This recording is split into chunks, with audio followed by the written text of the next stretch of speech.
These long dog days of summer, I mean, we just made it through a heat wave. Mama was parched through this heat wave. I was hitting up Dunkin' every single day, and I will continue to probably for the rest of my days, but especially this summer. Dunkin' is helping everyone stay cool this summer with its lineup of refreshers. These drinks are packed with bold, fruity flavors and served ice cold. It's amazing. Dunkin' refreshers are the perfect afternoon pick-me-up. I like to start my morning with them personally, and then sometimes I go back for a second one because I'm just feeling crazy. They come in a variety of delicious flavors, including fan favorites mango pineapple and strawberry dragon fruit. And then for a limited time, there's black cherry and there's pink pineapple. I'm going to tell you something right now, and it's a bold claim, let me tell you, but I stand behind it. Pink pineapple will change your life. It is so good. It has me feeling like I'm sitting in a pool, resort side, just living, honey. It's so yummy. Try your favorite flavor with green tea, sparkling water, lemonade, or Dunkin's all-new limeade. I haven't tried the limeade yet, but I'm going to. Usually I get my drinks made with green tea and occasionally lemonade, but I do really like the green tea. Or if you don't want to build your own, try one of Dunkin's curated refreshers like the Cherry Lime Ricky or the Ultimate Pink Daydream. The Cherry Lime Ricky, scrumptious. I could drink like 3 of these a day. They're so freaking yummy. Head to Dunkin' today and find your favorite refresher. Dunkin' refreshers contain less than 1% fruit juice. Limited time offer. When it comes to online college, Southern New Hampshire University is so good, it's scary. Listen, the facts don't lie. SNHU has degree programs that fit your goals, online classes that fit your life, and real support at every step. And if that wasn't enough, they've got some of the lowest online tuition rates in the U.S. This is an airtight case, you guys. Visit snhu.edu/morbid to get started. That's snhu.edu/morbid. Chilling crime cases are mysterious, but finding coverage shouldn't be. With the State Farm Personal Price Plan, you have options and can personalize your plan to help create an affordable price so you can get back to cracking all of life's bigger cases. Talk to a State Farm agent today to learn how you can choose to bundle and save with the Personal Price Plan. Like a good neighbor, State Farm is there. Head to statefarm.com to get a quote. Prices are based on rating plans that vary by state. Coverage options are selected by the customer. Availability, amount of discounts and savings, and eligibility vary by state. Hey, weirdos. I'm Elena. I'm Ash. And this is Morbid.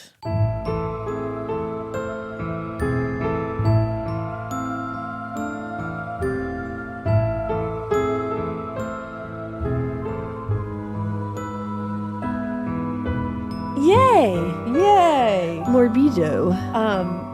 The first big news is that Ash has finally come over to the side of wanting fall and getting annoyed when people... Now she understands why it's annoying when people go, "Can you just let me have my summer?" I know. I'll kill them. Yeah, she's there now. I am.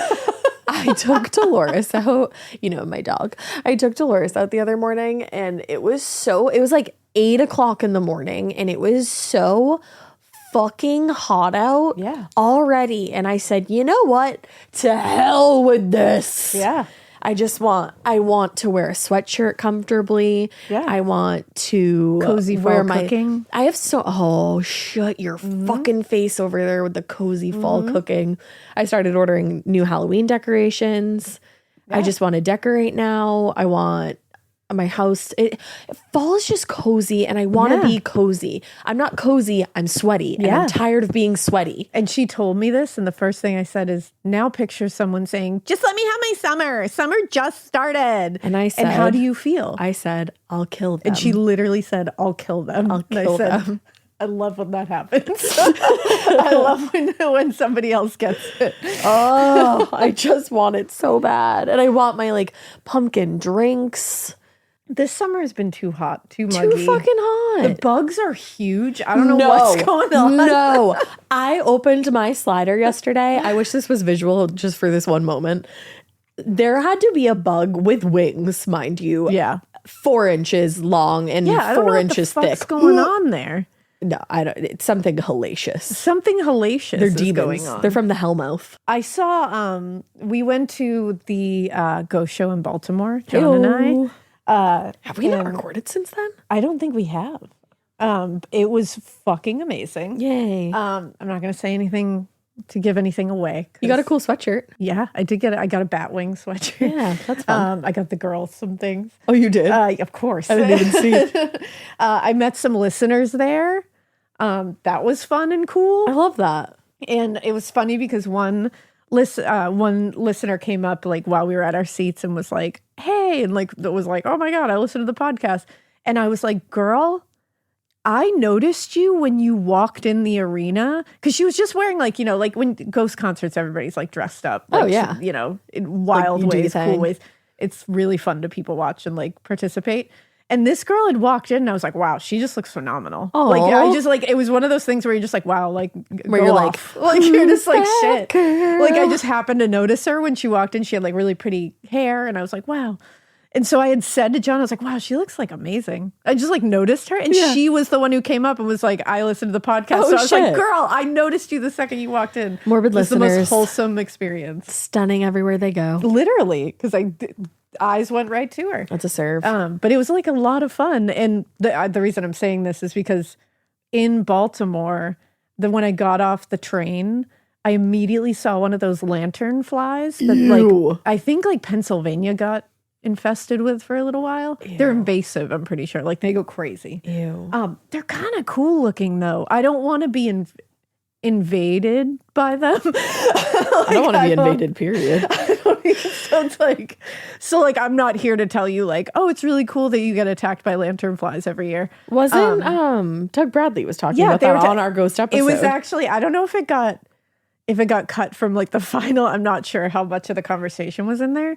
But when we had Tobias on, I think it was like a full circle moment because when we had Tobias on and we brought Doug on, they were talking about, I think Tobias brought up actually like the lantern flies. Is it this? Yeah, they're like really pretty. Oh, they're pretty, yeah. But they're big. Yeah. Ugh. And I think Tobias had brought up the lantern flies and how terrified he is and like needs therapy for bugs. I get it. And they were talking about how they like invade. And I think it was Doug's wife, Steph, who was like, actually, I think they're really pretty. Like, I don't care. And I was like, I get it. They're bigger than a quarter. They're huge. That's fucked up. They're really pretty, though. They are pretty. And I felt like it was such a full circle moment that I was going to a ghost show in Baltimore. And the first thing I saw was that lantern fly that we had talked about on the episode. But then did it make you feel like you were ready for fall? Yeah, definitely. Like, did it remind you that you were ready for fall? It did remind me a little bit. But for everybody that we met at the show, John and I, like, that was so awesome. And how fucking cool was that show? I love that. It's always so fun to meet you guys in the wild. It was, especially at stuff like that, because then we're all excited about it together and it's really fun. That's cool. The show is so good. I'm telling you. Oh, that makes me want to go to a concert. Oh, it's so good. But yeah, that was a lot of fun. And lantern flies and bugs. And let's get fall going. Please. I'm ready. I'm ready for it. How many days until fall? I was like, what? 70. But that's not that much. 70's a lot. That's until official fall. Facts. We get fall well before official fall. So not the last couple of years though. We get it. The weather starts to change and she'll change. You know, so we'll get that little crispness. I just need to carve a pumpkin. As soon as September 1st hits, it's fall. I mean, in my heart. So like that's all I'm looking forward to. Yeah. September 1st. Back to school. It's like September 1st hits, spooky season, fall, apples, haunted everything. Houses. Like, let's go. I'm all right. That's all I'm looking for is September 1st. I just need to get through this. I'm in a bad state. I constantly say, well, don't worry, we'll get into the thing. It'll be fine. Everybody will look cool. I have like reverse seasonal depression. No, I'm not even joking about that. Like I know like no, it's not a joke. I'm not joking. I'm literally say I'm the most unhappy in the summer. Yeah. Like it just doesn't. No, I looked at Drew yesterday. Do anything for me. Because Drew has like seasonal affective disorder in the winter. And I looked at him and I was like, you know how Elena says that? I was always like, do you really? Yeah. I felt like that yesterday. I kind of get it. Like yesterday I was like, okay, I'm all like, I feel upset in my heart. I don't like it. And like, I feel shitty in the rest of the year. Yeah. The only good thing about summer is that the kids are home. Yeah, that is good. That's literally the only thing that keeps me from like fully diagnosing myself with with Sad. summer sadness. Yeah. Because then they're around and I'm like, oh, well, this is They fun. give you happiness. Yeah. No, that's true. and I They get give to me a hang lot out of with them more. happiness. So that's like the only thing that keeps me like, yay. Oh, but God, let's go fall. Yeah, let's go fall. I'm ready. Just don't know what the fuck to wear. No, that's the other thing. I don't like summer clothes. Everything is sticky. Go buy the paperback version of the Butcher Game. Put it in your pocket. It's put it in your Save back it for a pocket. rainy day. Pre-order that shit. You can do it. You Do should it. do it. It's pretty great, I think. Let's I really go. like the book. Yeah. And paperbacks rock. I like paperbacks personally a lot. Yeah. And it'll prepare you for who knows what. You know? Things. For things and stuff. So let's get into today's episode. We should. This is one that it was just like super interesting to me, especially like the trial and imprisonment in this case is very interesting. There's a lot of pieces that make it go like, holy shit. All right. And then the actual crimes are so like weird and random Yeah. and fucked up that you're just like, okay. But we're going to be talking about Caryl Chessman, the Red Light Bandit. The Red Light Bandit. I love a bandit story. That's the thing. Whenever it's the something bandit, Yeah. I'm in. That's great. Like let's learn about it. Yeah. So in early 1948, Los Angeles couples were absolutely terrorized by a series of robberies. And there was like car theft involved, all that stuff. And this was committed by a criminal who the press, of course, dubbed the Red Light Bandit. The Red Light Bandit is back at it again. More on the news at 5. That's a literal rip from a news station from 1948. Yeah. I know, crazy that we were able to do that. But the Red Light Bandit was so called that because they used a red light on top of their car to flag down victims, like act like a police officer, essentially. Oh, see, I thought they were... Traffic lights? Yes. Me too. I thought at red lights they were seizing the opportunity. And I said, wow, that's confidence. I also thought that too, because I was like, well, you don't have a lot of time at a red light usually. But no, it was like a red light on their car. Okay. Fortunately, the bandits' crime spree was quickly cut short when police arrested Caryl Chessman, a Los Angeles resident with a criminal history that went way back to his teen years. Yeah, Caryl. Oh. And it's Caryl, Caryl. Oh, That's how they spell it. And you said to his teen years. Yes. Okay. Yeah. Caryl Whittier Chessman was born on May 27th, 1921 in St. Joseph, Michigan.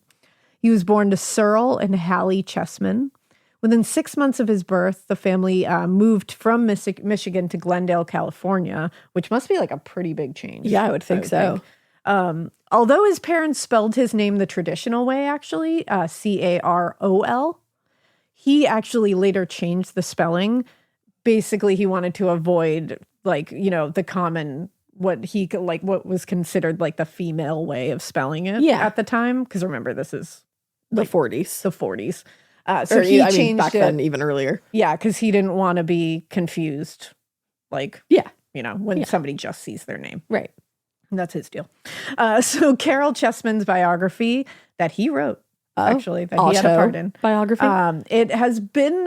It's been reported from a variety of sources, but there are a lot of inconsistencies between his reports of his childhood and the narratives reported from independent sources. Okay. He tends to romanticize a lot of his life. All right. And I say that because there's like actual reports and evidence that will like dispute a lot of it. What is apparent from both sources is that Chessman's early life was definitely marked by a lot of struggle and like tragedy, I would say. He was born just before the onset of the Great Depression. Yeah. Which was 1929. That's rough. His father, Cyril, really struggled to maintain a stable job and to care for the family. The financial struggles definitely raised significantly in 1930 when Hallie Chessman was actually in a really bad car accident and became paralyzed from the waist down. Oh my goodness. Like really bad. Oh, that's awful. Obviously, there was a ton of hospital bills from this accident, and she had ongoing care now. She was paralyzed from the waist down. Right. So it became like a seriously crushing weight on the family, like financially, and especially Cyril, who really wanted to be able to take care of this stuff, and he really struggled to get out of this weight. During Carol's childhood, actually, his father tried a few times, like a couple times, I believe, to unsuccessfully end his own life. Oh, that's sad. And it definitely affected Caryl. Yeah, how could it not? Although his mother's accident and the paralysis were the focus of a lot of his younger years, Caryl himself also struggled with a lot of physical ailments as a child. He had some health problems like asthma and pneumonia, which are serious, but they, are ones that are a little more common among children. Others were more serious. Like he had encephalitis at one point, which is swelling of the brain. Yeah. He had diphtheria, a severe bacterial infection of the nose and throat. And he had a lot of times where he required a lot of hospitalizations. And of course, this put another financial strain on the family's whole entire financial deal. Yeah. Despite all of this, Caryl reported having a pretty decent childhood. In his memoir, he wrote, "Weekends and vacation time, the three had great fun together," meaning his parents and him. Oh, well, that's nice. He said, "There were trips to the ocean where with tiny pail and shovel, I discovered wonders in the sand." Oh. One thing about Caryl is he has nice prose. When he writes, he can write. He's a writer. It's impossible to know how frequently this actually happened in his childhood or like whether they did have great fun together, but he repeatedly said this, but then he would also undermine that narrative in psychiatric interviews after he was arrested. Okay. So, like, he really plays both sides of the fence here. Yeah. According to Chessman, his childhood memories were actually largely painful and frustrating. This is what he said later, because his ailments frequently, quote, disrupted his childhood and left him feeling weak and ashamed, as did taunts from his playmates. Mm-hmm. Now, his accounts of his relationship with his father also kind of contradict one another, depending on when they were told. Okay. So in his published memoirs, his early memories of his father are pretty positive, but he appears less nostalgic about his father than he was about his mother, which I feel like happens a lot, especially for that time period. Yeah, definitely. In truth, Caryl Chessman was pretty generally a mild-mannered man, who, whether fair or not, struggled a lot with his feelings of failure and a poor sense of self-worth that left him feeling very depressed a lot of the time, very despondent. He also felt like he internalized his son's ailments as like failure on his part because his son was seen as like frail. That's sad. And that whole, self-sense of failure kind of led him to harbor feelings of resentment for Caryl as well.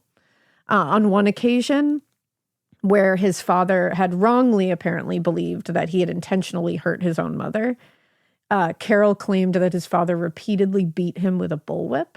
Oh, but fuck. It is difficult to know whether that is a true thing that happened or whether it was added into the memoir on Carol's part for like effect. Okay. Because again, you just can't take everything he says as true. Yeah. And he contradicts a lot of his own statements. Yeah. But that sounds unfortunately very of the time. It also just sounds like he had a complicated childhood. That's what it feels like. No matter no matter what is true and what isn't. Yeah, what definitely happened or not, it was complicated. Yeah. Yeah. It's important to note that like many families, especially at that time, Caryl and Hallie Chessman were very religious people who imparted their strong religious beliefs on their son as well. This wasn't really, in this case, consequential in and of itself, but they were also applied in the context of illness and disability, so it became a really powerful source of shame. Okay. For example, like when he was initially diagnosed with severe asthma, Hallie Chessman's approach was be brave and pray to God to be cured. Oh. Yeah. Of course, he was not cured just by praying and being brave. So naturally, he felt that he was unworthy of God's love and attention because he was not cured through that. That's which dangerous. Was a notion that he would come back to several times in the years that followed. And honestly, it was kind of like, it was just like reinforcing and like eventually kind of justifying his feelings of shame and like feelings of being frail and like unworthy. Yeah. And obviously it's like he was a kid when he was learning this stuff. So that stuff does become internalized. Yeah, it's absolutely hard to it break, does. I assume. Now, according to Caryl Chessman, it was those feelings of guilt and shame that ultimately led him to commit his first crime, which also is obviously a very convenient way to describe why you started a life of crime, which is why you need to just be like, okay.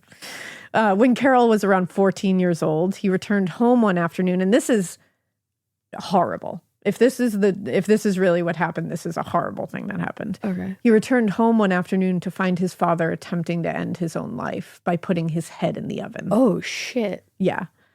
Obviously, very distraught, and thinking that the financial instability of the family had led to this, and that he believed he was partially a drain on those financial situation.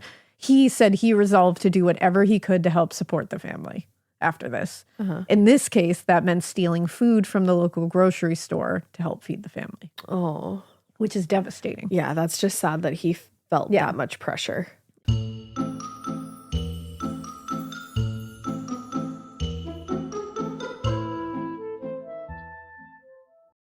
This is an ad by BetterHelp.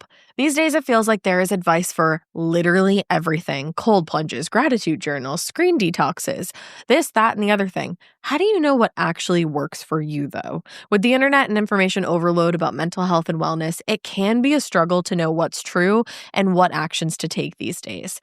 But using trusted resources and talking to live therapists can get you personalized recommendations and help you break through the noise.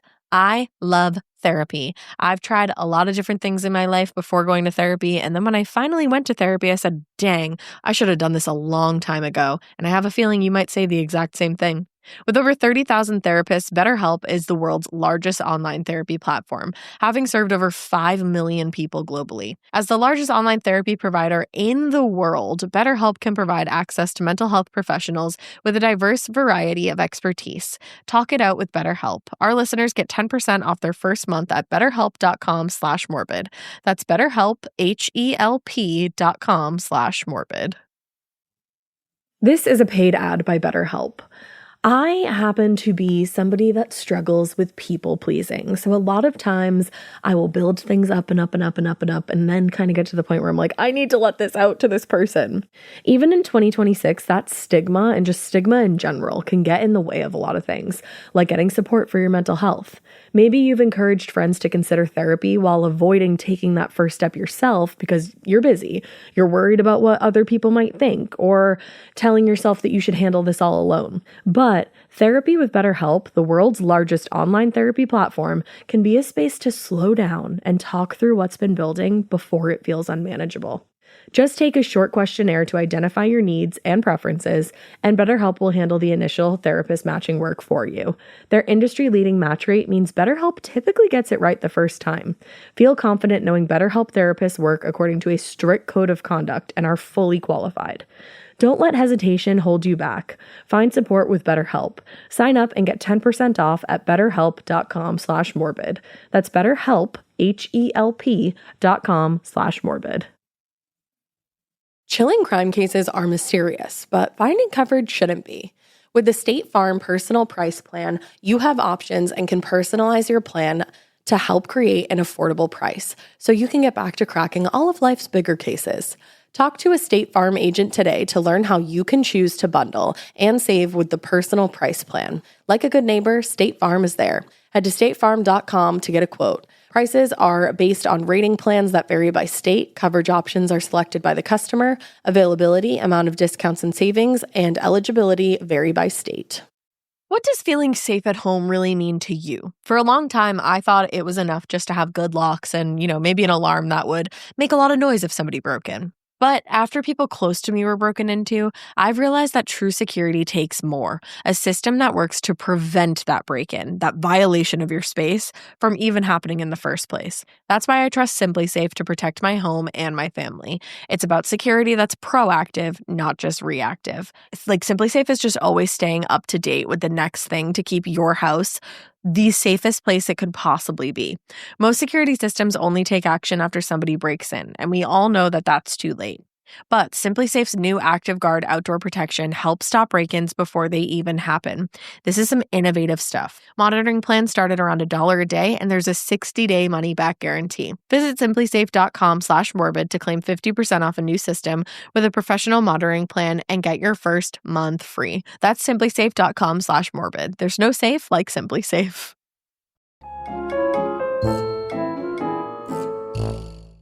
In his biography, Cell 2455 Death Row, which, yeah. Chessman describes taking up his old paper route as a guise for going from one store to another, where he stole small amounts of food from loading docks. Okay. Caryl said he, quote, took no pleasure in the success of his deception or in having become a sneak thief. But for the first time in his life, he was actually helping his family. And at a time when it was really needed the most, which, so it seemed like it kind of made the behavior permissible. Yeah. But also it kind of gave him the validation that he was looking for from his parents. Oof, that's messy. You were 100% correct in saying it was a very complicated situation. Definitely. Later in life, he'd suggest that his slide into criminality had been the result of unforeseeable circumstances and uncontrollable psychological urges that are well beyond his control. The truth, though, is, I would say, much messier and more complicated than he would ever write in his own memoirs. In reality, David Ruth wrote, and we have the source for this in our notes, adult betrayal and mistreatment by authorities fueled his already simmering rage. For all his sentimentality and self-aggrandizement, Chessman echoed the experts' explanation of many criminal careers. Basically, a mix of biological, social, and environmental circumstances shaped him into who he eventually became. Yeah.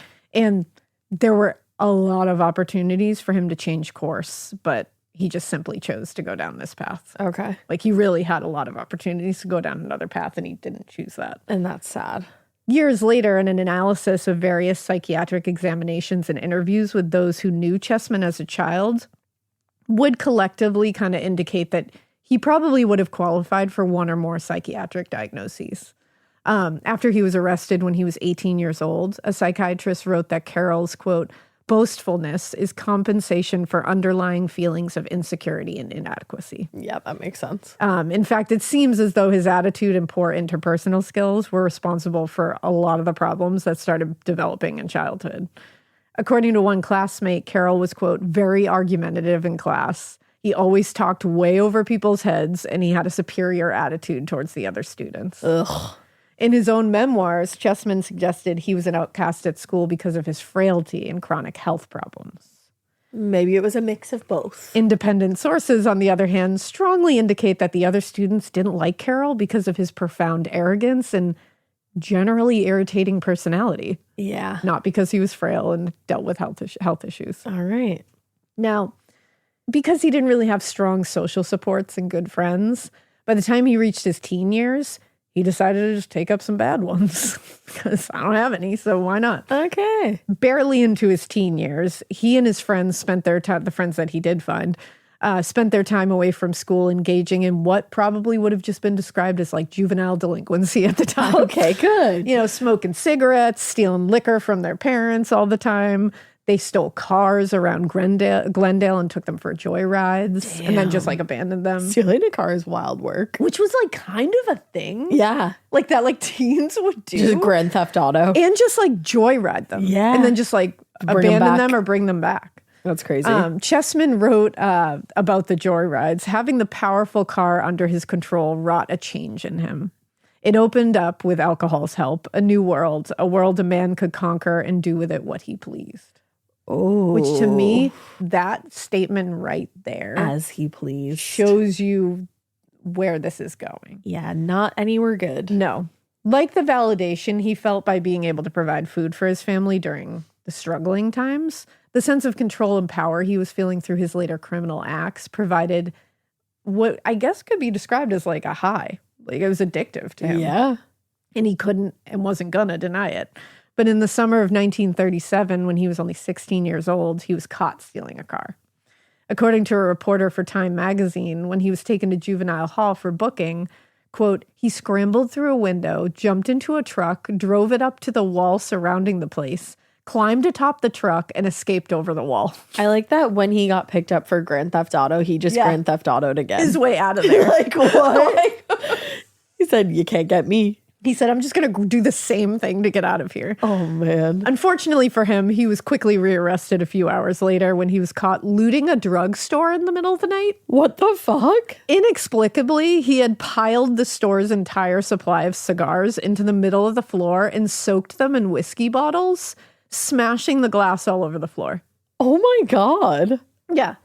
Now, remember, he had only been picked up for, he had stolen a car, but it was basically a petty crime of joyriding. Yeah. That's especially back then. Joyriding was like a thing. Yeah. Now it's a far more significant crime. I'm like, why did you make this a million times worse? Well, and this is even worse because he was sentenced to 8 months at the Preston School of Industry. Oh, I remember that school. Yep, the juvenile detention facility in Lone, California for offenders serving long sentences. If you haven't listened to that episode, pause this episode. That's a wild one. Go listen to that and then pick back up here. Yeah, it's that episode's crazy. Gnarly. Yeah. He was released from Preston in April 1938 and was changed human. Yeah, well, apparently not, because he was in out other ways for just a little over a month when he was arrested a second time for stealing another car and was sent to the Los Angeles County Road Camp, which was a work camp alternative to prison. Oof. It was during his second stay at Preston that Caryl met a group of boys who would prove pretty consequential on his path to becoming a career criminal. Nor. Let's talk about the Boy Bandit gang, shall we? The Boy Bandit gang? Yes. Let's do that. Let's talk about it. Let's do so. Throughout his youth, Caryl had engaged in a lot of criminal behavior, most of it petty, rarely resulting in a massive consequence of like years or something. In some ways, he wasn't all that different from a lot of like disaffected youth of the era. Yeah. Essentially, there was a lot of that going on. Right. But well, in some ways, it was kind of like just youthful indiscretions.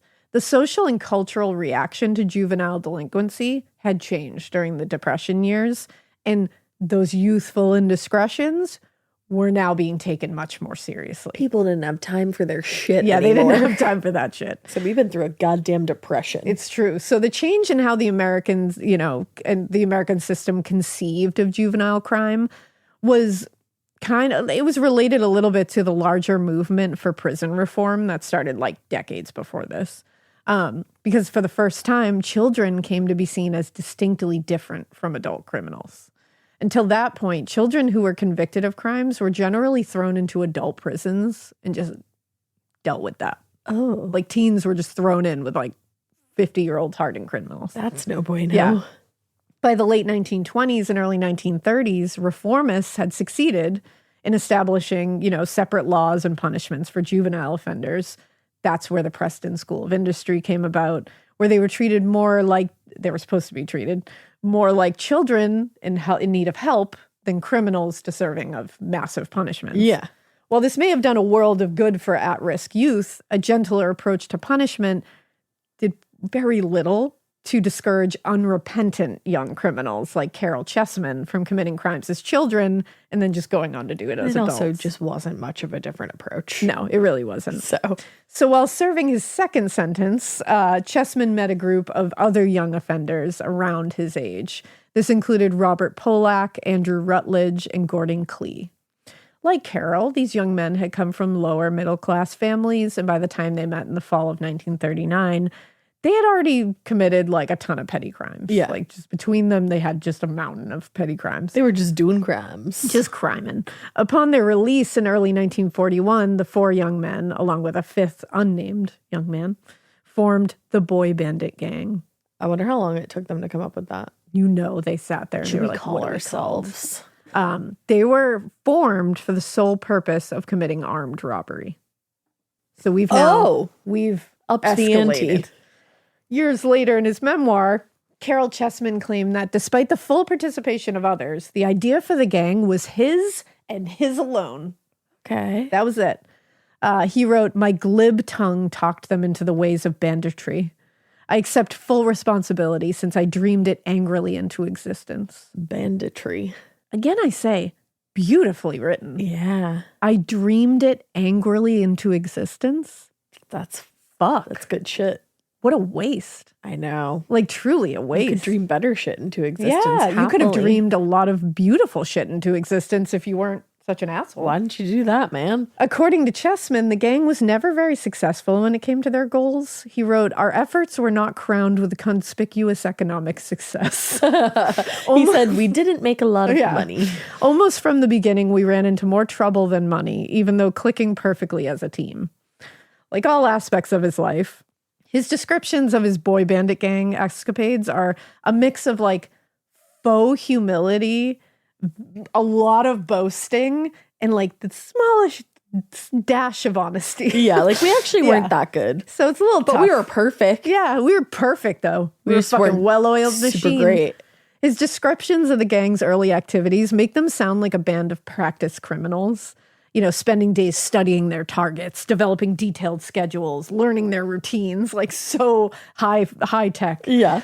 But at the same time, he freely admits the gang never made any money out of the jobs and mainly got by on whatever they got from like robbing gas stations and liquor stores every now and then. So like, which one is it? Yeah, those two things are vastly different. Based on his very carefully curated descriptions of events, the reader of his memoirs will get the understanding that the gang as a group was just a bumbling group of young guys. Yeah. Who they were like teenage pranksters, apparently, that were like actually doing bad shit. Right. Like, you know what I mean? Like, but it was not good. And when you read it, you get the idea that they were never really a threat and were kind of like harmless. But in reality, they were not. They were not harmless. They were bumbling as fuck, but they were not harmless. And the fact that they were bumbling as fuck with guns is really scary. And that's the thing. Like when you read his memoir, like be careful. Because you're going to get the idea that like, oh, they were just silly boys. Silly boys will be boys. Being silly. And it's like, nope, they did bad shit. Yeah. So on the afternoon of February 1st, 1941, Chessman, Polak, Rutledge, and two others were driving in LA when they were pulled over by an LAPD patrol officer for a traffic violation. The officer comes up to the car and he sees a large amount of new clothing and items in the car. A loot. And at the time, LA was experiencing a wave. A wave. I don't know why I said it like that. Was experiencing a wave of teen gang robberies. It was like a thing. The fuck? I know. Teen, like, just bandit gangs were a thing. Teens so the officer, running amok. Yeah, he was like, oh shit, I've stumbled upon one of those youth gangs. So he walked up to the car and said, hello, youths. Hello, youths. What are you up to? So he asked a bystander to call for the sheriff. He was like, you know what? Call for the sheriff. I'm going to go see what this is about. Yeah. So the young woman went to the phone and Chessman and the other men got out of the car, young men, I should say, got out of the car and attacked the officer, knocking him to the ground and kicking and punching him. What the fuck? Yeah. Yeah, they're not just like silly. Yeah, no, they're not silly at all. When the officer's partner saw what was happening, he rushed in, but he was dragged into the whole fight. And at one point, one of the attackers managed to grab one of the officer's guns and shoot one of the officers in the leg, shattering his femur. Oh, fuck. Yeah. So, like, fuck. Oh, my God. This was for a traffic violation. Yeah. So the gunshot and resulting injury were quickly followed by the sound of the sheriff's car approaching. So the group split up, with two of them running into a nearby orchard. An orchard? Which is very teenage bandit gang. An orchard? Those two were living the teenage bandit gang life. They were. And the other three were unable to start their own car, so they hijacked a car at gunpoint and took it off towards downtown LA. Holy shit. Yeah. Where are these kids' parents? That's what I'm saying. What followed was a long car chase in which Chessman, Polak, and Rutledge, who were in the car, were pursued for miles and were shooting at sheriff's deputies until one of the pursuing officers managed to fire a shot into one of the tires and caused the car to flip. Oh, shit. But all three of them ran out of the car, got out of the car. What the hell? In the end, the three were finally caught when Polak was shot in the side and in the leg. And Rutledge was shot in the hand, forcing them to stop. Ouch. Later that day, sheriff's deputies received a tip about the identities of the other two men in the car and arrested Gordon Klee and William Taylor in the fucking orchard. When they searched Clee's home, they discovered a pistol, which was later determined to be the gun stolen from the patrol officer at the traffic stop. Why did you keep that at your home, you That's fucking what I'm idiot? saying. Like, glad you're that dumb. Yeah, but- the two young men who were hurt were taken to the hospital and the others were booked. All were charged with highway robbery, which for some reason just... It's Getaway robbery. Get away with highway robbery out here. That statement just It's always, the best. Hearing someone actually booked on that is best. wild. So wild. They were also booked with assaulting 2 police officers and the shooting. Yeah. So the highway robbery thing sounds funny, and then it's like, oh, also you shot people. Right. You shot a police officer. A few days later, a 6th member of the boy bandit gang, 23-year-old Don Abbott, was arrested after Abbott's car, which was known to have been used in the robbery, was spotted in Los Angeles. Like the other arrests, his arrest came after a long car chase where sheriff's officers traded multiple gunshots with Don Abbott and ultimately forced him off the road to stop the chase. On February 13th, several witnesses, including the LAPD patrol officers who initiated the stop, identified the boy bandit gang members in court and testified to having been, quote, terrorized and in several instances beaten by the youths. Yeah. I have been beaten by youths. I have been beaten by youths. Like, fuck. It's just that quote is just like wild. All were held over for trial on armed robbery charges in Superior Court, and William Taylor was also charged with attempted murder for shooting the police officer. Yeah. Far from harmless, bumbling little boys robbing liquor stores, described by Caryl Chessman in his memoir. The boy bandit gang perpetrated a series of robberies that, while not violent in themselves in the beginning, seemed to have escalated very quickly to violence. Yeah. So they started small and they just really ratcheted it up. And again, with like very little provocation. Yeah. It's not like they had a moment where like this was like, they had no other choice. No, they And literally just got had- stopped for a traffic violation. Like, what are you doing? Now, Caryl Chessman and the other members of the boy bandit gang were found guilty and given sentences of varying lengths for their participation in this assault, robbery, and shootout that led to the arrest. Caryl received a 5-year sentence and was sent to San Quentin. After serving just 2 years, his good behavior and diligent work in the prison library earned him a transfer to the California Institution for Men, which was an open prison model in Chino, California. Huh. Like the Preston School of Industry, the California Institute for Men was a product of the prison reform movement, which was aimed at rehabilitation rather than punishment, Okay. which you can get behind. Yeah, cool idea.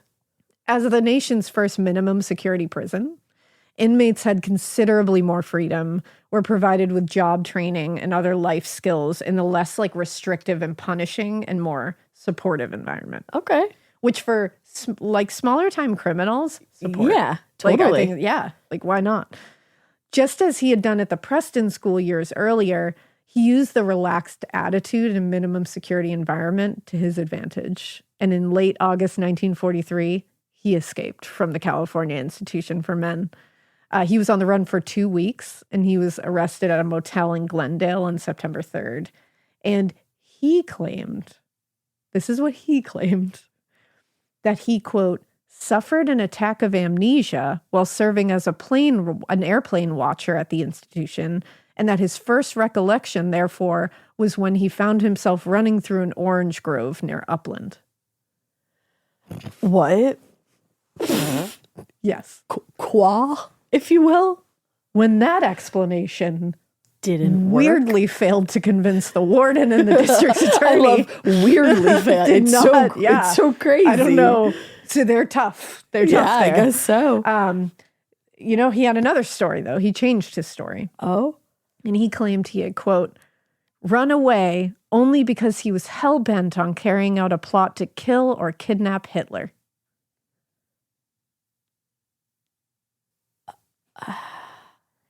Weirdly, that didn't work either. oh no. I know. It's weird that one didn't work. He was sent back to prison. That's for probably good. 4 more years. That's probably swell. Did they put him in a more maximum security one? Yeah. Yeah. He was. It's weird that one, you know. Like, be so for real right now. I was like, wow, you really you went hard with that one. I mean, you went from amnesia to that. To It's just killing like Hitler. you had no middle ground Like whatsoever. while I respect your game, Like, damn. yeah, He really thought that was going to be like, oh. Like, it's that tells you so much about him. It does. Because he really thought that was, Yeah, that's what I was doing. Or Men. why? But here you are, putting me in prison again. men.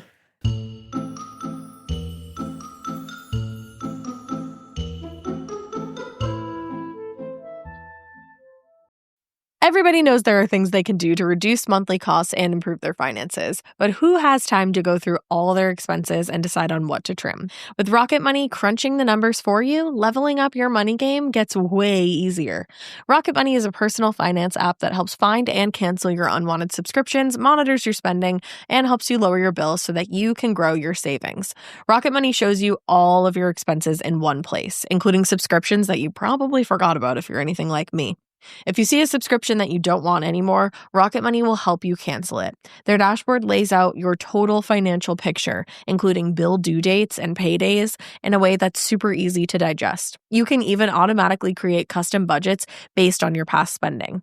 If you have some kind of goal that you want to save for, Rocket Money can analyze your accounts and actually find the best time each month to set aside extra money. Rocket Money's 5 million members have saved a total of $500 million in canceled subscriptions, with members saving up to $740 a year when they use all of the app's premium features.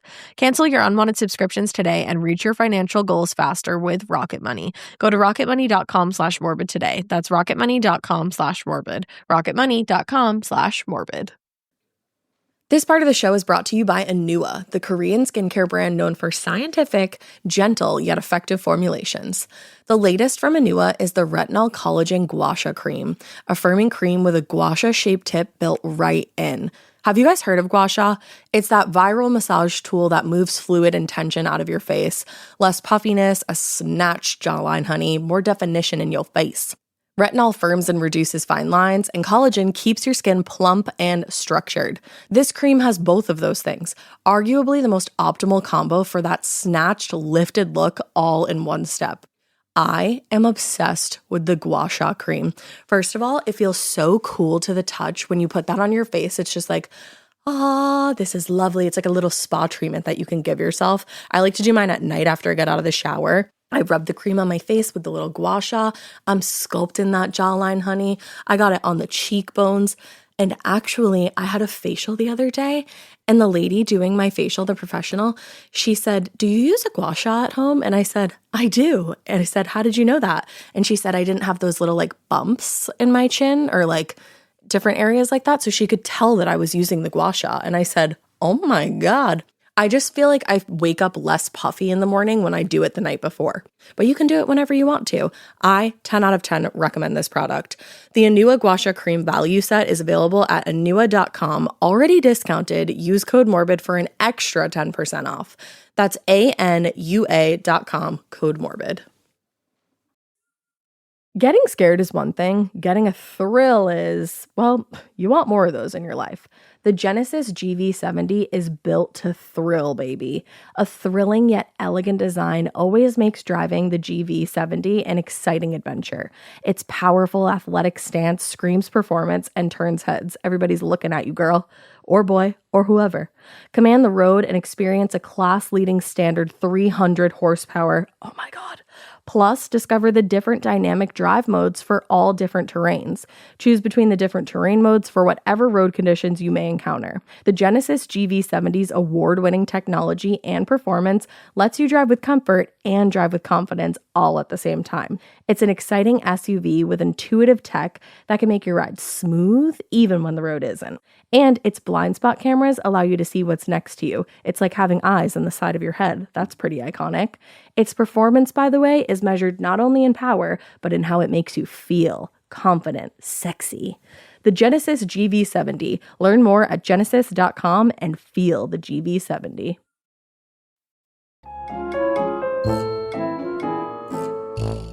Throughout his memoirs and interviews, Caryl constantly tried to control the narrative of his own life, attempting to minimize the severity of any of his crimes, downplay his own inherent criminality. But every time he was given the opportunity to change his ways and just start fresh, He just wasted no time getting straight back to being a criminal. Every time. Yeah. In December That's who he is. 1947, Caryl was paroled and returned to Glendale, where he had less than 2 weeks that passed before he started planning another robbery scheme. Brother man. Yeah, he just can't. See, he will not let up. Just stop. Within Just go get a yeah. job. He reached back out to his old associates and he tried to find a new accomplice. He said, hey, y'all, Yeah, I'm out of the clink. I'm out of the clink for 48 hours. You guys want to go kill Hitler? Now, it's important to note that this is where independent accounts of the Red Light Bandit part ways with his own biography, like his own memoir, since he always maintained his innocence and claims he has nothing to do with the attacks that he was convicted for. Interesting. Even though he was identified. Okay. The Los Angeles County prosecutor at the time suggests otherwise. According to the theory presented at his trial later, Caryl and his new partner, David Knowles, like crime partner, David Knowles, started out small, robbing convenience stores. You know, they just got out of prison. We gotta start small. They Everybody were has to robbing- start somewhere. Yeah. Climb the robbing ladder. clothing stores for a handful of crumpled bills and change. Okay. Then one day, as they were surveying the new dark gray Ford coupe they'd stolen, it occurred to Caryl that it strongly resembled an LAPD Prowler car driven by officers. Oh. And it gave him an idea. In fact, it wasn't just that it resembled an LAPD Prowler in shape and color, it also had a bright spotlight on the top, just like one would find on a police car. Was it a police car? Not real sure. A few days later, in the late afternoon of January 18th, Thomas Bartle and his girlfriend were driving along the Pacific Coast Highway when a dark-colored coupe came up fast behind them. And there was a red light flashing on the roof, That's so scary. assuming it was a police officer. Because why would you not? think otherwise? Bartle pulled the car off the side of the road and was very surprised when the car behind them did the same because he wasn't doing anything. So he thought, like, they're just I just going got to to get out pass of the me. way. Right. But he was like, oh shit, I'm being pulled over. So he was like, oh, I don't know what I did. But he rolled down the driver's side window as the driver of the car came and demanded to see his license. In the moment, something about the scene, he said, like, just didn't feel right. Yeah. So Bartle asked to see the officer's identification, Smart. which is fucking brilliant. And Yeah. especially for the time And when brave. you were taught, especially in this time period, you just blindly respect authority. Yeah. Absolutely. So for them to do that, I'm like, that's smart. That's when the driver, though, produced a .45 caliber pistol and stuck it in Bartle's face. Ooh. And demanded that he hand over whatever cash he had on him.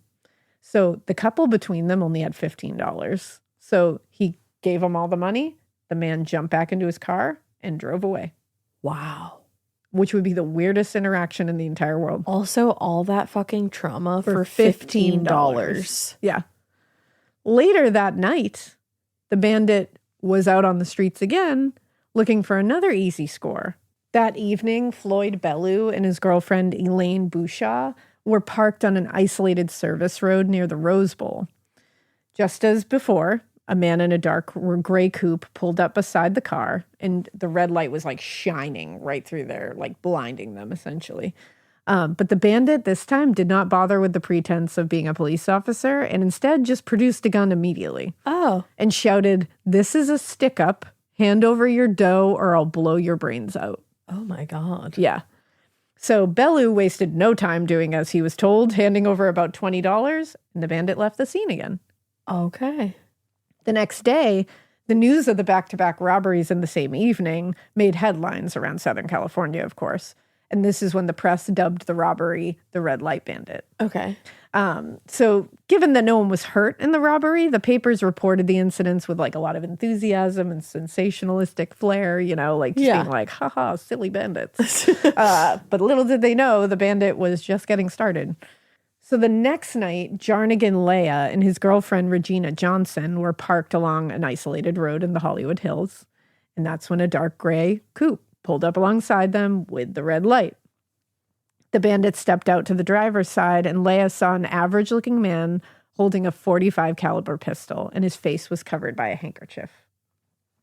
The bandit took the $45 from Leah's wallet that he said he had, and another $6 from Johnson, and he didn't flee the scene immediately, though. Like, he had Which done is the stick-up very thing, scary. you know, like the whole thing. Instead, he He pulled Regina Johnson out of the car and dragged her back to the coupe, forcing her into the back seat, and he started trying to sexually assault her. Oh, wow. So he escalated within 24 hours. Oh. Like the night before, he had done this to two couples and when not he had done just that. come up with the idea, too. When he had just come up with the idea. It's So almost like he was on like a power thrill. Yeah. You He know? saw that he got away with it, and he Yeah. was like, what else can I get away with? Oh, that's Now- awful. Fortunately, before Chessman was able to get very far, because obviously, this is Caryl Chessman. Yeah. But fortunately, before he was able to get like too far, the scene was suddenly lit up by the lights of an approaching car. So Regina, being the brilliant boss she was, told her attacker that it might be the police and suggested he uncover his face so he didn't look so suspicious. Oh. Because she was like, if the police see somebody with a handkerchief back here, they're going to think you're attacking me. Right. You should pull it down. Right. So he was like, yeah, totally. And he lowered the handkerchief. And she saw his whole She got a face. good look at his face. Oh my God. And That one- was such a fucking Brilliant.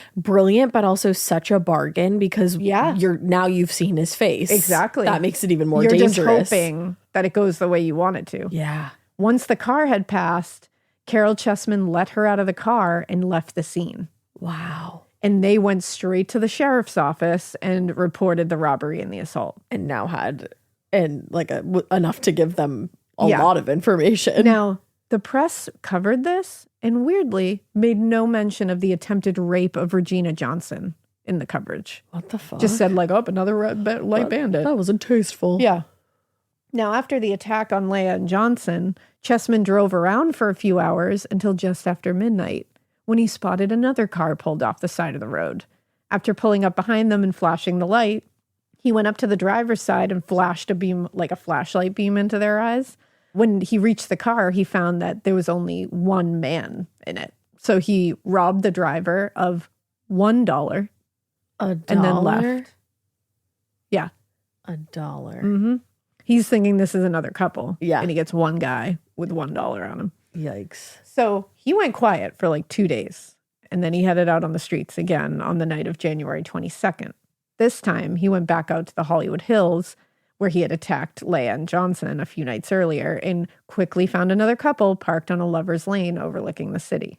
After parking the coupe, he flashed the red spotlight into the car and approached the driver's side and demanded that the driver, 20-year-old Frank Hurlbut, hand over his money. The couple assumed that if they gave him the money, he would just leave. Yeah. Because they had also heard this covered in the press, and they didn't mention that he had tried to rape one of the women. So this woman has no reason to believe this man is going to do something to her, which was a really fucking massive disservice to her in that moment. Absolutely it was. It pisses me off that they didn't cover that. But instead of letting them leave after getting the money, he pulled 17-year-old Mary Louise Meza out of the car and began dragging her back to his own vehicle. Oh, God. Once Mary was out of the car, Frank put his own car into gear and fled the scene, which he later claimed he was going to get the police.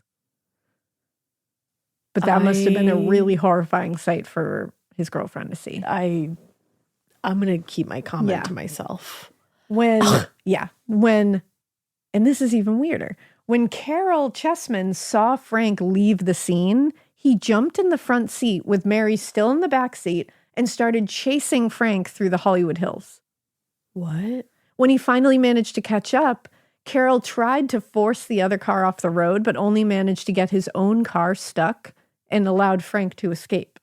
Okay. Once he was out of sight, Caryl Chessman drove to a secluded area and raped Mary. Oh, God. Threatening to kill her boyfriend if she didn't comply. Oh. When he'd finished, he let her go and drove away. Just dropped her in a secluded her on the area side of the road. Oh, and my drove God, away. That poor girl. The next day, 17 years old. Oh yeah. The next day, the papers all reported enthusiastically on the exploits of the Red Light Bandit, but once again, quiet. Why aren't they saying that he's raping women? That's huge news. Instead, the way they reported it was that Chessman had, quote, let Mary out of his car unharmed within a block of her home. Unharmed? Instead of drove her to a secluded area, raped her, and then left her. What the fuck? Why? Like, that's what I'm good saying. reason do you have to not report what's actually fucking Wild. happening? Aside from like, oh, it'll really get people all in a I think tizzy. they see this as like, oh, this crazy red light bandit. Like, that's not fun if he's raping people. Like, it's only funny if he's just taking $1 from people and leaving. But it's like, okay, now women are in Now danger. you've made everybody unsafe. Right. So the next afternoon, Chessman and Knowles entered a clothing store in Redondo and, armed with a .45 caliber pistol and a toy pistol, held up the clerk. His name was Melvin Weisler. And they held up a second employee, Joe Lesher. When Joe hesitated in giving over his wallet, Chessman beat him in the head and face with the butt of the .45 and threatened to kill him. Oh, God. After getting the cash from the registers and the two men's wallets, Caryl Chessman and Knowles gathered up around $500 worth of men's clothes from the racks and then fled, leaving in the dark gray coupe. Once they were gone, they obviously reported this whole thing to the police and described the two men in their vehicle for the dispatcher. Around the same time, two LA traffic officers who happened to be driving behind the coupe heard the broadcast about the robbery and realized the description matched the car driving in front of them, which must have been a wild thing. Yeah, it's like, okay, he's right here. We're like, oh, we're in perfect position. Of course, as soon as they hit the lights and instructed the driver pull over, Chessman proceeded to pedal to the metal and started fleeing. Of course. Weaving in and out of side streets at 80 miles per hour. Oh, that's so scary. Yeah. Once again, he found... this is just like a funny little like full circle moment because it's like now Caryl Chessman has found himself just repeating that same car chase with, his earlier criminal career and his later one. Yep. So this resulted in a nearly hour-long high-speed chase through the streets of Los Angeles. Holy. With Chessman and Knowles trading gunfire with what became an 8-car team of pursuers. Oh my God. Had Chessman not run into like LA traffic, essentially, like downtown traffic. Must be thankful for that. Yeah, they would have probably got away. Yeah. But he attempted to make a U-turn to avoid the traffic and was rammed by one of the pursuing officers, bringing the car to a stop. Damn. To David Knowles, the stalled car was reason enough to throw up his hands and surrender. Yeah. But Chessman wasn't giving up. So he jumped out of the car, fled into the alleys between the nearby houses, and it was only after the officers fired 2 warning shots above his head that he gave up. That's definitely the time, if any. Now, in his memoir, he says that one of the shots grazed the top of his head. Oh, please. But there's photographs taken of directly after his arrest, and there is not. no injury on his head. Fantastic. He's a lying sack of shit. When the officers searched the car, which they determined was stolen several weeks earlier, they found a detachable roof-mounted spotlight. The screws were found in Chessman's shirt pocket. Other evidence taken from the vehicle was a .45 caliber pistol, a toy pistol, a pen light, hundreds of dollars of clothing, all with the price tag still attached. Unreal. Based on the evidence and the identifications provided by Weisler and Letcher, both men that were robbed at the store, they were booked on a variety of charges, including armed robbery, and both were considered prime suspects in the Red Light Bandit robberies as well. So the day after this, Mary Louise Meza came to the station with her mother. Remember, she's 17. Yeah. Where she identified Caryl Chessman as the man who'd robbed and kidnapped and sexually assaulted her. Right. But told officers she'd never seen Knowles before. Okay. So he was not part of that. More identifications were made in the following days, including one from Regina Johnson, who also identified only Caryl Chessman as her attacker. Yep. Now, upon interrogation, Caryl admitted he'd stolen the clothing and to being the Red Light Bandit, but he denied the rape allegations and sexual assault allegations. Of course. Later, he would claim, among other things, that the confession had been beaten out of him over the course of 3 days by several LAPD officers. Doubt it. He said, "I was brutally beaten, denied sleep, threatened with further violence, not allowed to see an attorney or my father, grilled to exhaustion, and promised only 2 or 3 counts of robbery charges would be filed if I confessed to the red light crimes."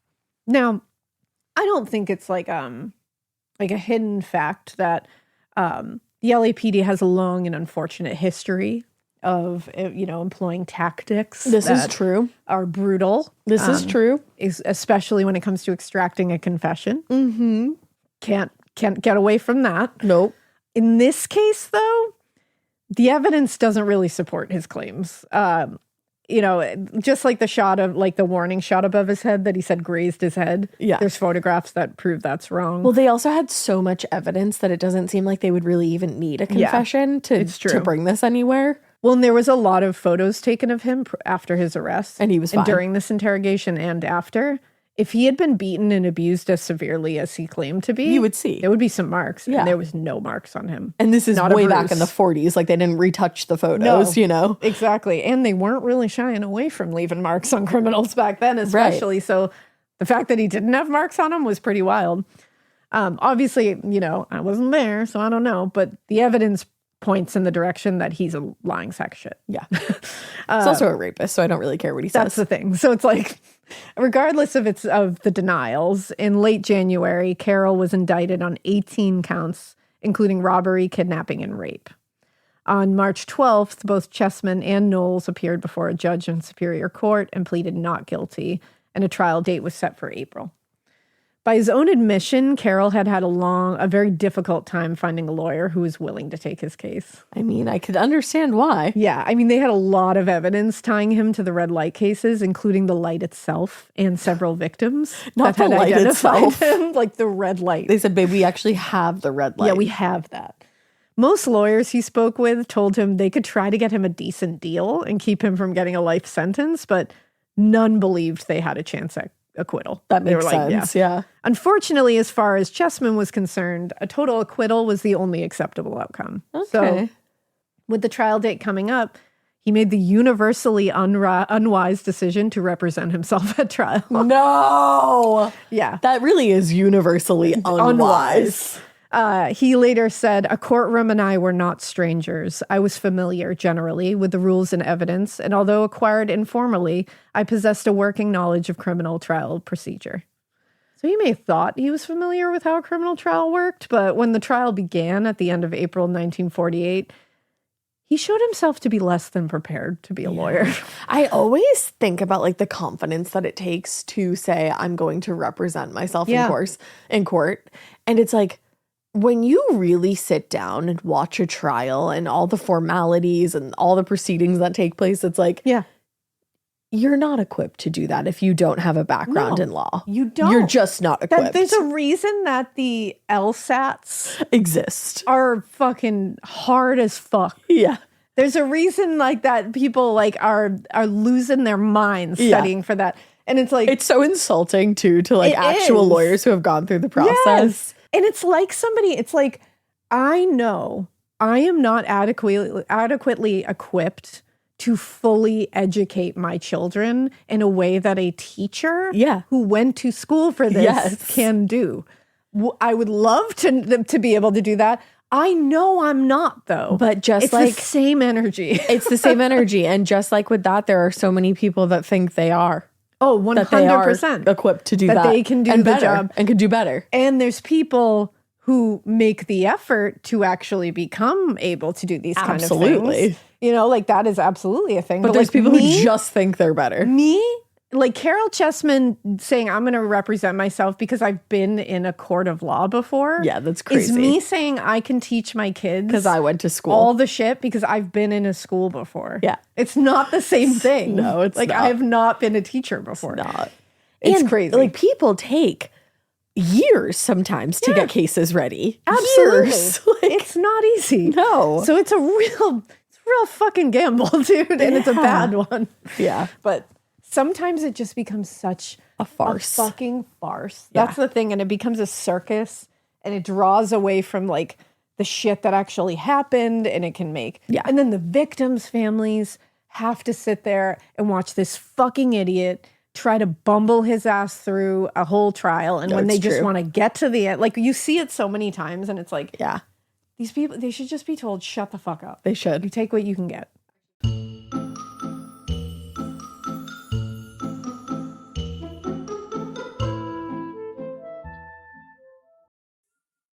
Getting scared is one thing. Getting a thrill is, well, you want more of those in your life. The Genesis GV70 is built to thrill, baby. A thrilling yet elegant design always makes driving the GV70 an exciting adventure. Its powerful athletic stance screams performance and turns heads. Everybody's looking at you, girl, or boy, or whoever. Command the road and experience a class-leading standard 300 horsepower. Oh my God. Plus, discover the different dynamic drive modes for all different terrains.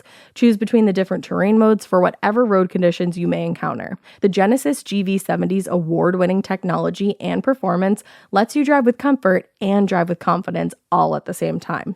It's an exciting SUV with intuitive tech that can make your ride smooth even when the road isn't. And its blind spot cameras allow you to see what's next to you. It's like having eyes on the side of your head. That's pretty iconic. Its performance, by the way, is measured not only in power, but in how it makes you feel confident, sexy. The Genesis GV70. Learn more at genesis.com and feel the GV70.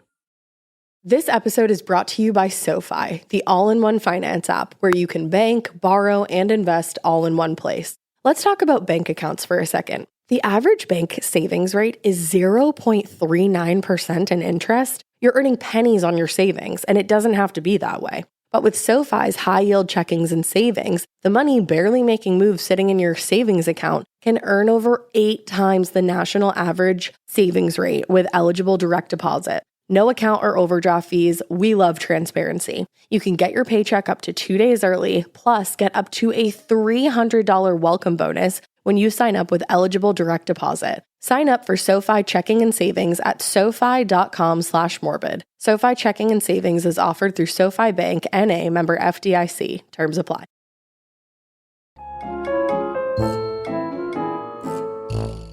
So in addition to constantly refusing the assistance and guidance of the public defender assigned to assist him, he submitted a witness list that included a surprising number of people. Oh, good. Including the LA County District Attorney and several judges, many of whom had nothing to do with the case. So why were you going to call them? Also, while the prosecutor walked the jury through the mountain of evidence implicating Chessman and Knowles in the crimes, Caryl just focused largely on character witnesses. And about a week into the trial, his mother, Hallie, was brought into the courtroom on a stretcher to testify on his behalf and testified about her son's, quote, genius intellect and strong character. It doesn't count if your mom says it. And it's like, and also you really made her go through that. And also, exactly. And it's like, dude, no one's arguing that you're dumb. Yeah, that's not the argument part of here. This This is about if you raped a couple of girls, stole a bunch of things, and have assaulted, shot people, robbed people, like all this kidnapped shit, threatened people to kill people. Like, this is about a whole lot more than your level of intellect. I don't care if you're smart. No, I'm sure you are. Yeah.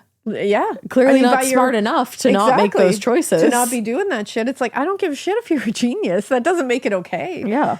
So after a 3 weeks trial, it came to a conclusion with an unexpected closing statement from the prosecutor, Deputy District Attorney J. Miller Levy, in which Miller urged the jury to not only find Chessman guilty, but to also sentence him to death for his crimes. Okay. Under normal circumstances, even the most violent of his crimes didn't qualify for the death sentence. But Miller argued, and this is where it gets interesting, that due to several aspects of the crimes, the Little Lindbergh law was more than appropriate. Now, we have not covered this, and we will. We're going to cover the kidnapping of the Lindbergh baby. Yeah. It just stresses me out. Yeah. But we are going to cover it. It's an important case to cover, It's fascinating. Following the kidnapping and murder of the Lindbergh baby in 1932, U.S. Congress passed the Federal Kidnapping Act, new legislation that made kidnapping a federal offense and could be eligible for the death penalty. Okay. Miller argued that because Chessman had detained Regina Johnson and Mary Louise Meza during the robbery for, quote, immoral purposes, and had transported Mary to a secluded area, he had violated the Federal Kidnapping Act and thus should be held to the same standard as anyone else who kidnaps someone in order to enact violence against them. That's a valid argument. Which is a valid argument when you look at it logistically. Yeah. Like, it is a valid argument. Now, to many observers, the request for the death penalty seemed like a reach. But after 32 hours of deliberation, the jury emerged and found Chessman guilty on nearly all counts and sentenced him to die in the gas chamber at San Quentin prison. When the sentence was read in court, Chessman jokingly replied, "I still owe 260 years for violating my parole, Your Honor." Oh, so this was all just a big joke to him. I'm like, dude, you just got sentenced to die. I wonder if they would have reached that same decision had he not represented himself. I wonder that too. I think it is very, very possible that he pissed people off during that whole thing. Yeah, I think he antagonized. Yeah. And I think it was a bad move on his part. Now, after the verdict, Caryl Chessman was removed to San Quentin's death row, where he immediately started the appeal process.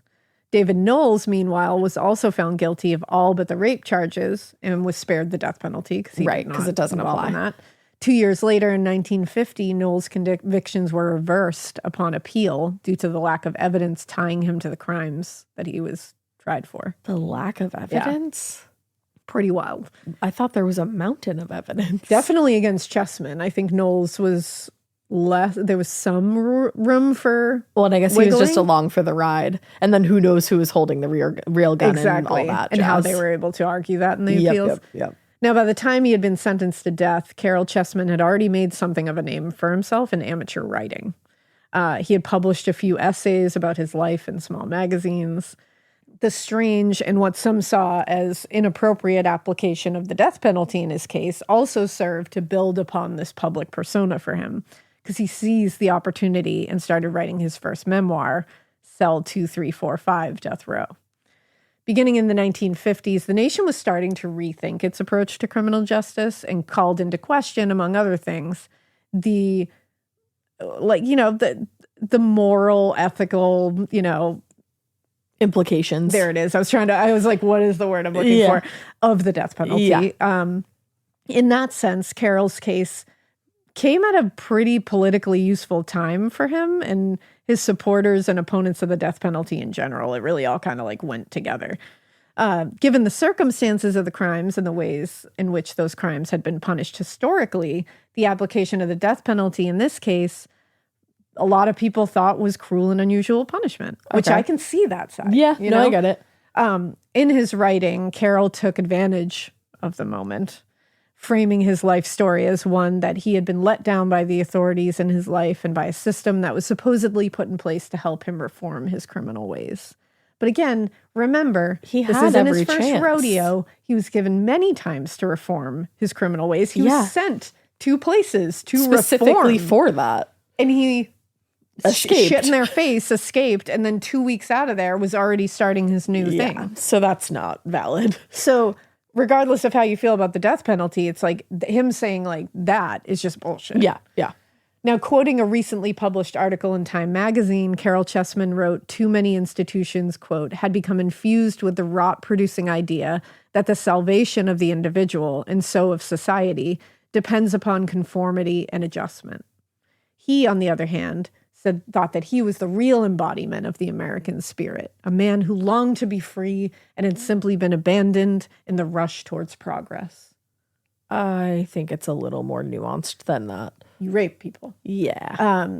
His arguments, however well written they were, which they were nothing more than an extension of the manipulations he'd been practicing against authority ever since he started, honestly, his exhibiting antisocial traits when he was young. Yeah. But nevertheless, to many American readers, those arguments made sense. And within a short time after his conviction, his death sentence became a popular cause among a lot of American elites who opposed the death penalty. Really? Yeah. In the years after this, Chessman gained a massive audience and a diverse group of supporters who included famous authors like Norman Mailer, Ray Bradbury, and icons like former First Lady Eleanor Roosevelt and Marlon Brando. Hello? Yeah. His memoir was published. He's a rapist. That's the thing. It's like, I get why you're saying like the death penalty is not like appropriate in this situation, but like to support Like, I don't know about that. Like, do throwing you your think they massive supported supporter at him, him? or did they just support him getting off of death row? I would assume they must just support him getting off of death row. Yes, I can understand that. Yeah. I don't know that I would go out of my way to support that. Yeah. I don't know. I think I would need to know a lot more about. Because I get that the death penalty seems inappropriate in this situation. Like, that I can get behind. But I'm like, I don't know. It's a hard I have a really one tough, and I think we've talked about this so many times. I have a very tough time with the death penalty because sometimes I find it applicable. Yeah. It's one of those, and that's just how I feel. It's hard to, but at the same time, it's very difficult because we've seen cases where people are wrongfully convicted. That's the thing. And that's where it gets hairy. That's why I err on the side of, I don't like the death penalty. Yeah. I live somewhere in the gray. I can teeter over into the gray. I'm never fully for it. I live in a gray if I live anywhere. Yeah, I'm definitely not fully for it. That's exactly how I feel. That's the thing. Like, nothing fix it. Nothing fixes it or takes away what happened. That's why it's like, I just rely on the victims' families and what they to want. tell me what they think. You know what I mean? Because I'm like, I can't imagine. Yeah. Being that 17-year-old's mother. Yeah. Because I think I would want that guy to die. I think I would too. But it's like, you know what I mean? Like, that's emotion. And that's, that doesn't really and then you have that apply on here. your heart. Well, that's the too, thing. So it's so difficult. And applying emotion into the justice system is a slippery slope. Yeah. It just doesn't work. Yeah. So it's like, that's why I can see it when a victim's family is like, I want this guy dead. Mm-hmm. I get it. I get it. And then it's like, but then when I look at it as a third party outsider, I'm like, I just don't think it fixes a lot. Yeah. And I think it creates more issues, and I think it creates more trauma for everybody involved. Yeah. And I don't know. Yeah. It's hard to sit down and really make a decision about how you feel about it. And this is just us talking about it. We're not taking stances or trying to tell you what you should think. No, if anything, neither of us we can don't even take a have stance. that's the thing. We're just talking through it. Yeah. This is just us kind of just talking through this as it comes through our mind. Yeah, and we've done this before. So this doesn't need to be taken very seriously as you should think this. Yeah, no. Because you're free to think what you want. I think everybody's opinion of it is valid because it's such a nuanced and complicated topic that I think everybody's opinion on it is very valid and and so varied. Yeah. Well, anyway, we digress. This is just one of those crazy things. But his memoir, which he published in 1954, it was published to great critical and commercial success and was adapted into a successful film the following year. Ooh. Yeah. Despite all those personal successes, Caryl Chessman's appeals to the higher courts all failed on their merits. The basis for the appeals varied and ranged from claims of forcible extraction of a confession to prejudicial errors on the part of the prosecutor and the courts to a violation of his equal protection of rights. Among his most frequent complaints was that several witnesses perjured themselves on the stands, and the court record was later amended to cover up those lies. That's what he was claiming. Okay. With regard to that, the justices of the California Supreme Court wrote, "At no time since the original reporter's transcript of the trial was prepared has defendant made it appear that the transcript does not adequately and substantially reflect the nature of the people's case and of his defense." Okay. So they're basically being like, you're just saying that now. You've never once brought this up before. Yeah. Like all his other unsupported claims, this was flatly rejected. In the decade after this, he continued writing, publishing, and pleading his case to anyone who would listen. He was often persuasive and won over a lot of important people, but none of it was enough to produce the desired outcome. And by 1960, he'd exhausted all his opportunities to appeal.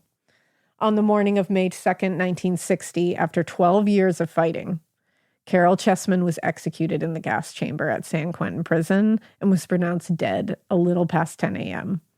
One reporter wrote, "Just as the fatal fumes rose, the 38-year-old Chessman seemed to chuckle." Oh. Yeah, which is chilling. That is chilling.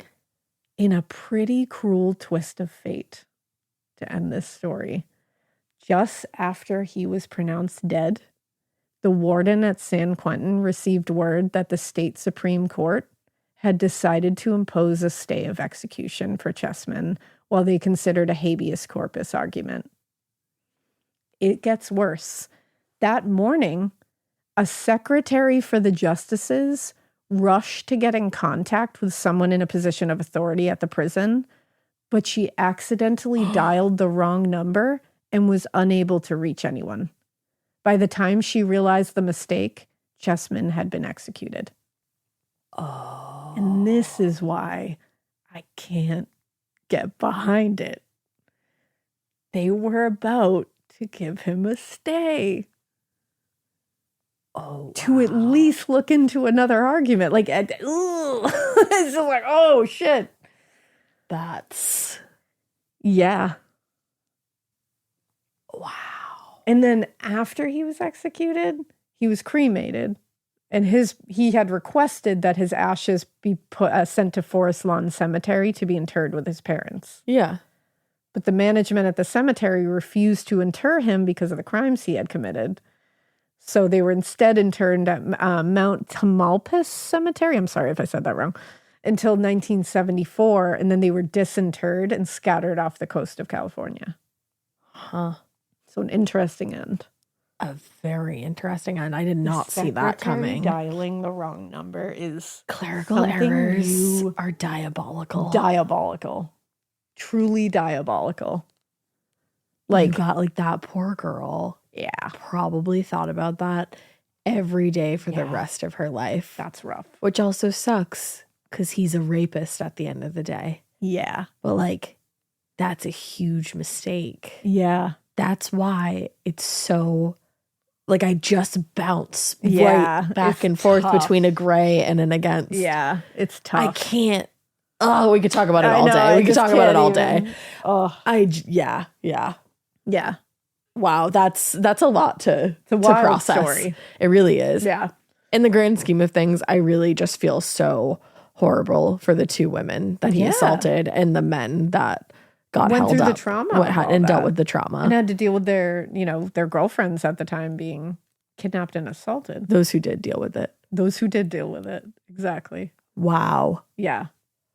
Damn, that's a wild tale. Yeah. really thought it was going to be a little more like Bob-haired bandit-esque. Yeah, you would think, but it got dark pretty quick. I mean, that case did get dark too, but this one is dark on a different level. Yeah. That ending to that story is... Yeah, the ending threw me for a loop. Same. I feel in a tizzy a bit right now. Yeah, threw me for a loop. Wow, well, thank you for that story. Yeah, thanks to Dave for coming up with that one, because that was a Dave original. A king, if you will. A king, if you will. If we will. And he will. And we will. We all will. We all will. And hopefully something that you all do is we hope you keep listening. Yeah, we hope you Keep it weird, but not so weird that you dial the wrong number. Ooh. Yikes. Also, not so weird that you rape people, because that's bigger. That's a bigger deal.